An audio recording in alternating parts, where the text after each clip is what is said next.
എന്താ മോർണിംഗ് എണീറ്റ് ഇവള് പൂജയൊക്കെ ചെയ്യുന്നതാന്ന് വിചാരിക്കുവാണോ? ഇന്ന് ഫാമിലിനെ കൂട്ടി അമ്പലത്തിൽ പോവാ.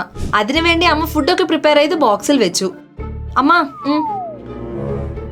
ഈ സ്റ്റീൽ ബോക്സിലോ? അമ്പലത്തിൽ പോയപ്പോ ലാസ്റ്റ് ടൈം എല്ലാം കഴിയുമ്പോഴത്തേക്കും ആഫ്റ്റർനൂൺ 2 ആയി.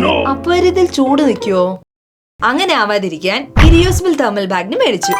ഇത് പുറത്ത് അലുമിനിയം ലെയർ ആൻഡ് അകത്ത് water proof EPA form material മാത്രമല്ലാതെ ഇത് non toxic food safe lining കൊണ്ടാണ് വരുന്നത്. ജനറൽ ആയിട്ട് ചൂടുള്ള ഫുഡ് ഐറ്റംസിന് സ്റ്റീൽ ബോക്സസിൽ വെച്ചാൽ അത് ഹീറ്റിനെ കൂടുതൽ നേരം ഹോൾഡ് ചെയ്യത്തില്ല. പക്ഷെ ഈ ബാഗിലാണെങ്കിൽ ചൂടുള്ള റൈസിന്റെ ബോക്സിൽ വെച്ച് ഈ തെർമൽ ബാഗിൽ വെച്ച് ഇങ്ങനെ ക്ലോസ് ചെയ്താൽ ഇത് അപ് ടു 5 hours വരെ ഫുഡിനെ ചൂടായിട്ട് വെക്കും. ആൻഡ് ഇത് 30 liters കപ്പാസിറ്റി കൊണ്ടാണ് വരുന്നത്. സോ മൾട്ടിപ്പിൾ ബോക്സസിനെ ഇതിൽ ക്യാരി ചെയ്യാം. ഇതിൽ ഓൺലി ചൂടുള്ള ഐറ്റംസ് മാത്രമല്ല, കൂൾ ഐറ്റംസ് വെച്ചാലും അത് കൂളായിട്ട് വെക്കും. ഇനി ഇതിനെ ഫോൾഡ് ചെയ്താൽ ഈസി ആയിട്ട് ക്യാരി ചെയ്യാം. സോ മെയിൻലി ഇത് പിക്നിക്സ് ആൻഡ് 1 day ട്രിപ്സിന് നന്നായിട്ട് യൂസ് ആവും. ഇതിന്റെ ലിങ്ക് താഴെ മെൻഷൻ ചെയ്തിട്ടുണ്ട്.